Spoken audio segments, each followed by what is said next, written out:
what's up, everybody? Welcome back to Call the Damn Leads, the show by sales professionals for sales professionals. I'm your host, Drewbie Wilson. With more than 2 decades in sales, I've been through it, seen it, heard about it. Now I'm bringing it to you, my favorite people in the world, the sales community. Because let's just be honest, this is the greatest job on earth. It doesn't matter where you come from, what background, what personality, you can carve out an amazing life for yourself in sales. Today's guest, no stranger to the journey. He's the author of this awesome new book he sent me in the mail, Take Your Shot. He's my new friend, Mr. Robin Waite. What's up, brother? How are you? Oh man, what an introduction. Yeah, I'm fabulous. Really excited about our conversation today, Drewbie. I am excited to have you on, and I want to jump right in, man. I want to hear your craziest sales story. Well, it was an accidental sale, actually, which somebody did on my behalf. So we'd been through a process. This is back in my agency days. So for context, I ran a marketing agency for 12 years before setting up Fearless Business and transitioning into coaching in 2016. But we innovated. We used to do sort of web design, branding, and things like that. And I eventually took what was an hourly rate, logo design service and smushed it into a one-day branding workshop. And there was 2 things actually which came out of this piece of innovation which we did around that productized service. So the first one was when you package something up really neatly like that, I was able to put it into a brochure, and at the back of the brochure we had a sign-up page. And what we did is we had this one-day branding workshop, but then there was also, as a bonus, there was like day 2 and day 3. So day 2 would be, after we'd done the logo design.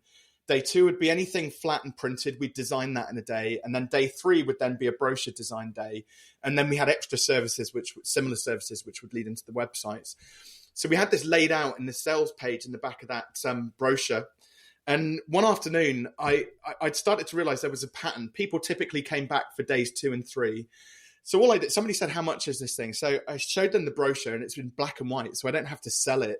It's there and evidenced in black and white that this is how much it cost. But I spun the brochure around and I said, oh, just to let you know, if you like, most of our clients typically buy day 2 and or day 3 as well on top of this first day. So if you tick the box, and it was literally like tick a box and sign it and date it, and that was it. That was the contract agreed. So I said, if you tick one or both of those boxes, we'll give you a £250 discount on the package. Inadvertently, though, we'd actually priced in the discount. So it wasn't like we were losing out on the sale. We priced it into the first day because we massively inflated the price. But you wouldn't believe it was like 60% of people would just tick one of those extra boxes. So we had this almost like, and bearing in mind, this is what, 12... Now, more than that, probably about 12, 13 years ago, we'd inadvertently created this one-click upsell by virtue of these 3 products that we created. And like a stupid amount of people just ticked that box, which was great. But the second thing, which is kind of linked to that, so we got known for doing this one thing really, really well. And I get a phone call out of the blue one day from my mentor, and he says, Rob, this one-day branding workshop, we need you to travel up to York. So I'm based in the southwest of England, and York is like way up in the north. It's like a 5-hour ride. And he was like, I want you to go out to York to deliver one of your workshops tomorrow. And I was like, because there's only about £1,500 we charged for it back then. I was like, I'm not sure about this. I don't want to travel all that far. It's tomorrow. And, I'm busy. I got plans.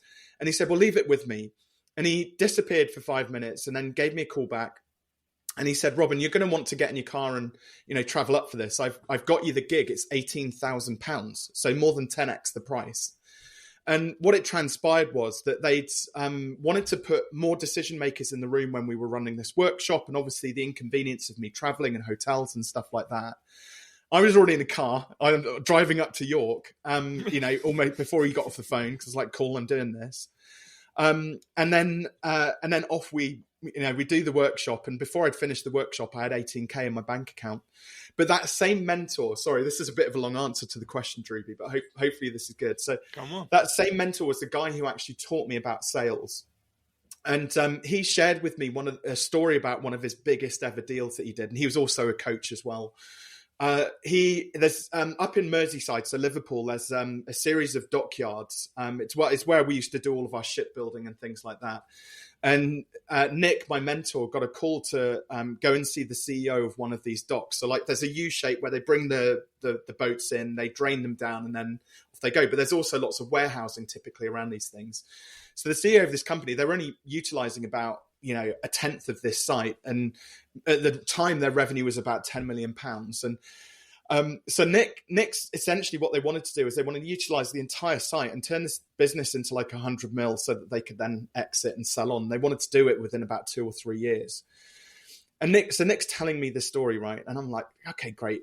Get to the punchline, Nick. And he says, well, there's this thing which I'm going to teach you, Rob. It's called STFU, right? You can probably guess what that stands for. Shut the up, basically. So that not the silent close, but give people time to think, right? So what he did is he had this methodology where he was essentially he was pitching the coaching package to this company, and how he packaged it up was right. So you want to grow this thing to 100 mil. The upside of the deal then is 90 million. We want 10% of the upside. So our coaching is going to be £9 million, which is ludicrous. It's such a massive number. And then Nick, STFU, and he sat there waiting, and the CEO's like, Anyway, eventually they say yes. So Nick starts coaching this company, and Nick starts teaching them the same sales methodology around, like, you know, interjecting silences and the 6-step sales process and things like that, all the stuff that he taught me. And the CEO goes, Nick, you did that to me, didn't you? You did that STFU thing. You did that to me. And Nick was like, yeah, absolutely. And Nick went, do you know how long you were in STFU for? And the guy was like, I don't know, a minute or two. And Nick was like, 22 minutes. And the guy apparently went, what did you do for 22 minutes? I was just sat there, and like, you sat there in silence. What did you do? And Nick was just like, it was worth £9 million. I shut my mouth and I just sat there whilst you figured it out. And of course, this guy all the time was just like, like talking himself into it, basically, and like having little conversations with the CFO and, oh, should we do this? Is it really worth it? You know, 9 million to get 90 million back, and we could sell the thing and like have this big exit. So they spent 22 minutes working it through. And I just think that's such a phenomenal like story, just on just a couple, like 2 very basic sales techniques within that, you know, in terms of allowing people to close themselves. That right there is such a gem, because a lot of professionals that I meet and work with, that's one of the first things we have to get them to do, because you come in and you get so trained to just like follow the script and talk through over people. And you're only thinking about, all right, what's the next line in the script? What's the objection response? Like, how am I going to handle this? When a lot of the times, if you just shut your mouth, they're going to work it through themselves. And like, they're going to look at you and expect you to say something. And you got to just go, what do you think? So I love that story, Robin. And what I really appreciate is the idea of sitting uncomfortably for 22 minutes, but knowing like, hey man, if all I got to do is shut my mouth for half an hour to make $9 million, okay. But most people don't know that. They won't go through the unknown. They won't deal with that discomfort of the unknown long enough to get to that result. And so I would have to imagine, Robin, that in your years of experience, you've written a couple of books. I really appreciate the story in this one as well. Like, how have you been able to lean in and help use that in other scenarios? So from a coaching perspective, actually, silence is one of the most valuable tools which we have. One of the reasons why I think there's a bit of a misconception around silence, that it's somehow persuasive or manipulative or something like that. And actually, when sales is one of those times, and especially coaching as well, when you're getting all of these new bits of information coming at you, you're having all of these insights about what the future looks like compared to the current, you know, situation that you find yourself in, and the challenges you're experiencing and how that feels. And so there's so much going on. And actually the moments of silence aren't designed to be persuasive or manipulative. All they're designed to do is allow the person opposite you to give them space to process all of this new information. And there's 3 modalities. You'll probably know this. I'm not terribly good at sort of articulating it, but there's 3 modalities which I talk about in the sales situation and coaching situation, where you have your gut instinct. How do I feel about the situation? So that's like your the reptile brain comes out, which kind of has the fight, flight, freeze. You get this new piece of information, immediately like, what do I do with this? Like that gut instinct, that knee-jerk reaction, right, that we hear about. Our body creates this, and it's designed to protect us, but before we've even had a chance to process it, our body reacts so that it can hopefully save us, whether that's fight, flight, freeze, whatever it looks like. So we have that feel. The next thing is obviously those feelings then escalate, run their way up to our brain, which is when we can then start to process it and look back into our memory banks and figure out whether it is something that, whether it's a tiger genuinely rustling in the bushes over there, or is it, just the wind, the breeze blowing through the branches. So we go into the thought mode, thinking. And then finally, once we've had a chance to process it, we know. And that's when we typically tend to speak the answer. Like we speak our truth, we speak whatever's like, so those three modality is what people generally go through. And you'll find there are people who spend a lot of time reacting, like very much in that gut instinct state. But it's really fascinating when it gets up into the thought process, and you can see literally like the cogs whirring and people looking all over the place and like having little conversations with themselves. That my record to date was, I think, about 2 minutes, 20 seconds of an STFU moment. And what I did is, because obviously we teach this in my group, and I was like, guys, this happened to me this week. I did the sales call and I had just 2+ minutes worth of silence. I'm going to play the video to you, right? So I'm sat there with people on this call, replaying 2.5 minutes nearly of silence. But obviously I played a little bit before and after, so the run up to it and then the run up. And it was amazing to watch their reactions to this experience, like live. Some of them are like, you could literally see them squirming in their seats. They were like, almost like it was a recording, but I could see them. They wanted to speak, but I was like, keep silent, just watch it. Right. And like a couple of them even were like, at the end of it, like applauded me as well, because it's such a skill. What I've learned though, because I learned this years ago from my mentor, and I turn it into a bit of a game now. I'm kind of like, how long can I make this last for? And how uncomfortable can I make it? Quite frankly, because in that certain level of discomfort as well, that you're creating an emotional response, which obviously most people, as you know, they do buy based on emotions, but you want them to channel that in a way that is constructive, that they can see a positive outcome if they are going to make a commitment and it's in its best fit. So you can have a lot of fun with it, I think is what I'm saying. I absolutely love that. And Robin, I want to share something that I personally went through when I was going through like my NLP certification and hypnosis and stuff like this. Because to me, it's all about communication. All of sales and all of this is really communication. And you mentioned something about that discomfort. And what we did was actually a training process where we had to sit across from another individual. And this was like a stranger. We had never met this person in the group. It said, hey, we're in a room of 50 or 60 people. Go find someone you haven't talked to today. And we're just like, great. I'm an introvert by nature, so this was already getting me out of my comfort zone. And they said, all right, now I want you to sit down in front of this person, and you need to maintain direct eye contact for 2 straight minutes without laughing, giggling, making any sort of you literally just match eye contact for 2 straight minutes and try to maintain. And it's literally almost impossible. Because the natural human reaction is to just try to get out of this weird, uncomfortable state. And I love how you mentioned it's a practice. It's a skill set. You have to get used to just holding it in and finding little ways of shifting and just covering your mouth or whatever it is that you do that keeps that thing inside of you, because other people want to be heard. And that's the thing that I really think the silence, the STFU moments give people is, like you said, they get to process, but then they get to speak and they get to project out the thing that they want. And a lot of the times, as you mentioned, if someone's just gut reaction, they're giving you the immediate thing, but it's not the thing they actually want, which is truly what we're trying to get to the bottom of in sales. So I think that's amazing. That's such a cool story. Thank you for sharing that. Yeah, my pleasure. And one little tip as well, like if you don't want to be too uncomfortable, like have your notebook handy and just like make some notes. So when you've given that piece of it, and you're having the pause, make a few notes. or doodle. Like if you've got nothing to take notes on, just like make a little doodle, because again, it also creates a comfortable space for that person to enjoy that silence and actually process it without pressure, which I think is massively important.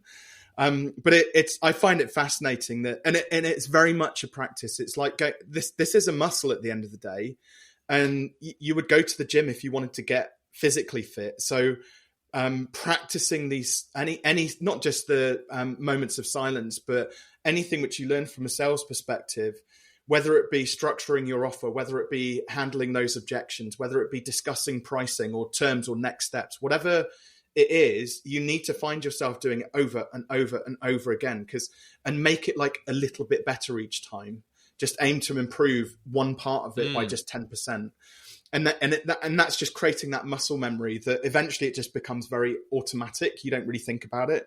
So in the end, I mean, like I said, it's more fun for me now, less of the discomfort. I find it quite fun now going through that process, but it's because I've done well over 1,000 like sales calls in my 20 plus year, career now for across the two businesses.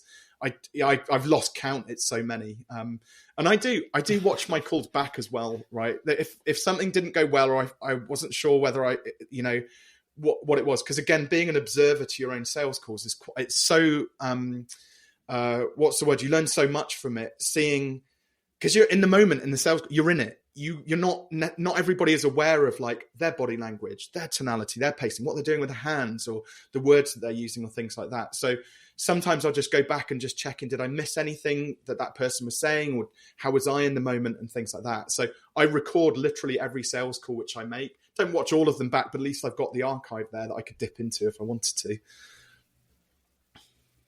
That's a fantastic training tip. And a lot of people are going to skip over that because they don't like the sound of their own voice. They don't want to go and hear themselves making mistakes or sounding silly.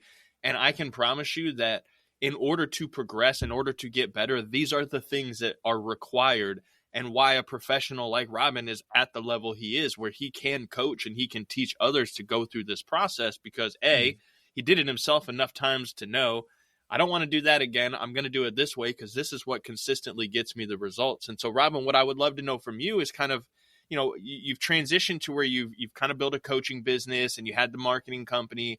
What would you say has become your like secret superpower when it comes to sales?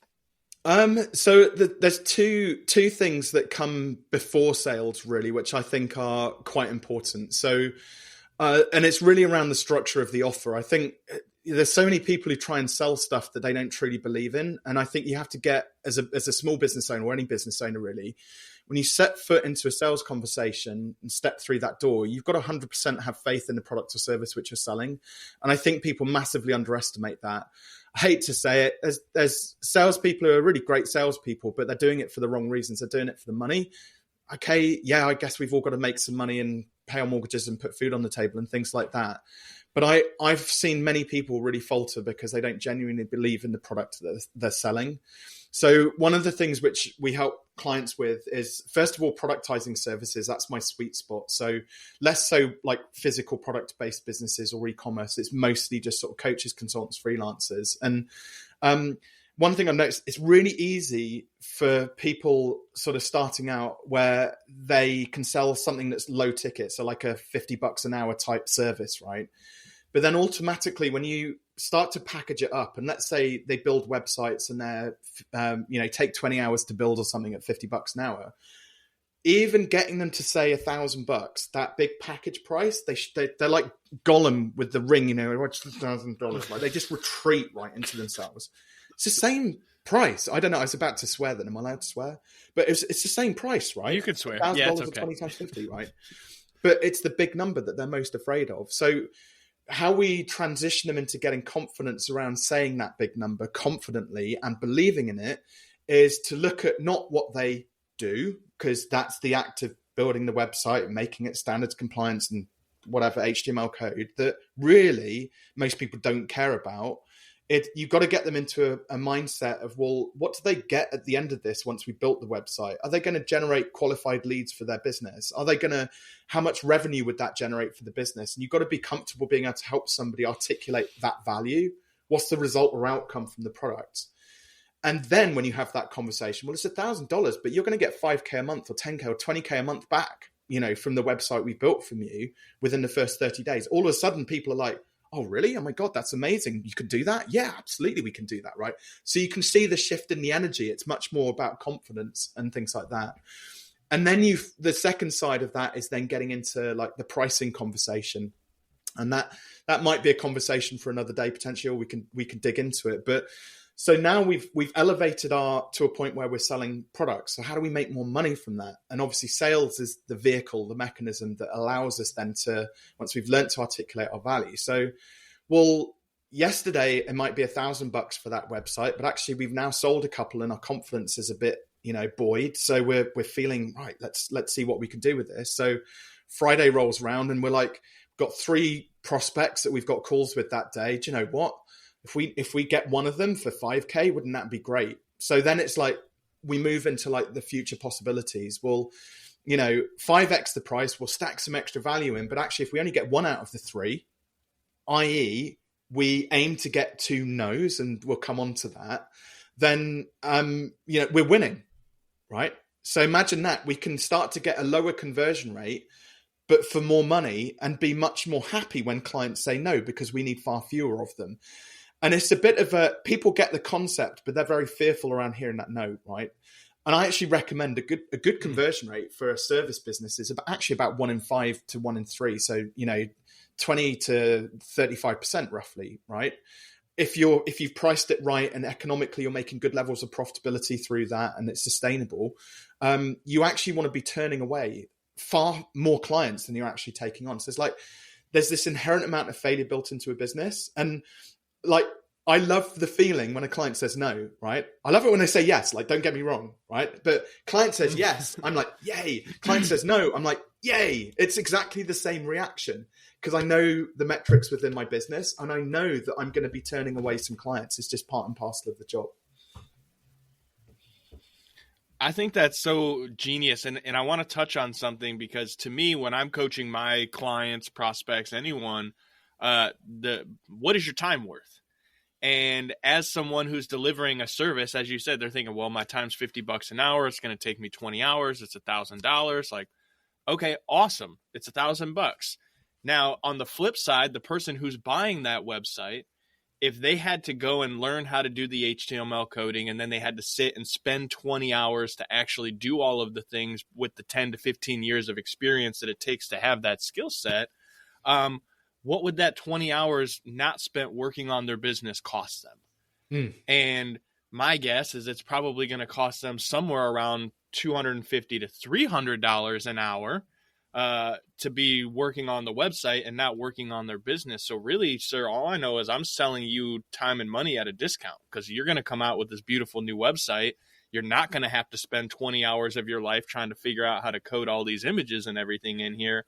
And ultimately, you're going to go and probably play around a golf, take some folks out on and sign a few new clients. And they're going to be stoked because you got to spend time with them instead of trying to build this website. There was you've touched on something which is really, you touched on something which is really important there, actually. So I was listening to a guy called Chris Doe. He's got a YouTube channel called The Future without the E on the end of it. Absolutely brilliant. He's got about 2.5 million subscribers, but his whole thing is about, again, he used to run a creative business and a branding business. And he was talking about like, if you undervalue yourself. So if you charged, I make the numbers easy. If you charged $100 for something when you should be charging $1,000, most people see it as though if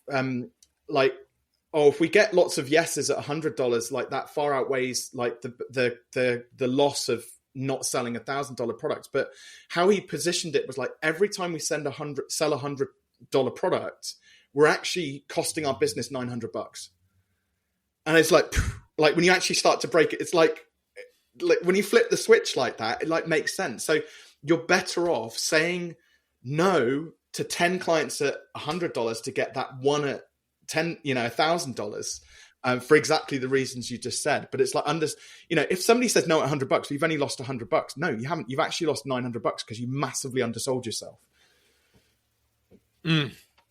Robin, man, we could probably sit here all day and nerd out and have fun on this and talk about all the little things that you and I know people could, just implement in their system right now to see a massive amount of results. But respectfully, I know your time is valuable. I know our listeners' time is valuable, and I'm going to come and learn some more. I'm already like halfway through your book because it's a really easy read. So again, I really appreciate you sending this over for me.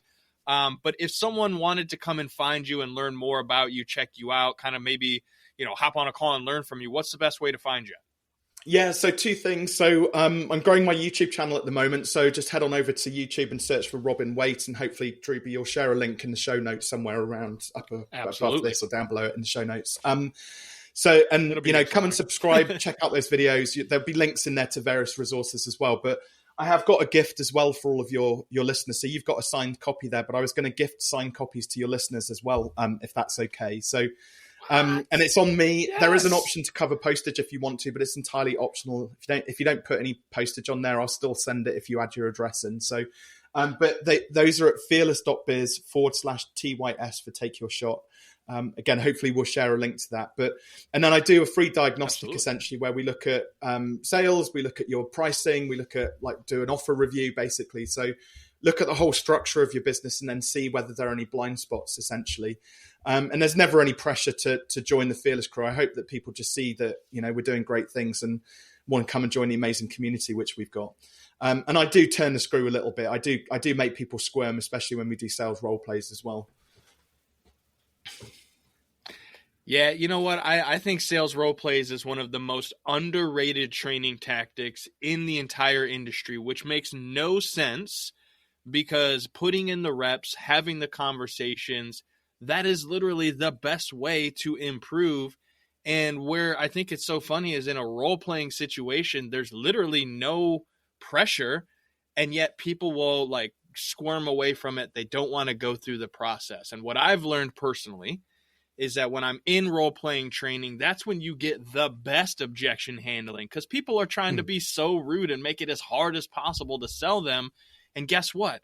If you can sell someone who's making it purposely as hard as possible, imagine what happens when you step into the room with someone who's actually interested in what you have going on and they know that you're the one that can help them. So, Robin, the role-play game, if anyone doesn't take that away from today, that's a huge one. But you've dropped some absolute nuggets on us. I mean, I know that I've learned some things. If the listener didn't learn, it's because they weren't paying attention.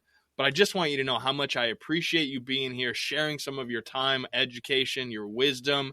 And I got one last question. I mean, You've shared a ton today. But let's just say, crazy coinkydink, someone's listening to this show. It's literally they've just started a new job in sales. Maybe they go to work on Monday. They're listening on Friday. If you can give them one piece of advice on how to be successful in the sales industry, what would it be? So don't get complacent, or be cocky. Just be calm and, like I said earlier on, really invest yourself in the value that the products or services that you offer. In terms of the results, really focus heavily on that, believe in it. But I was going to share something else, actually. It was around Perry Marshall is a great consultant in the States, talked about something called this espresso machine.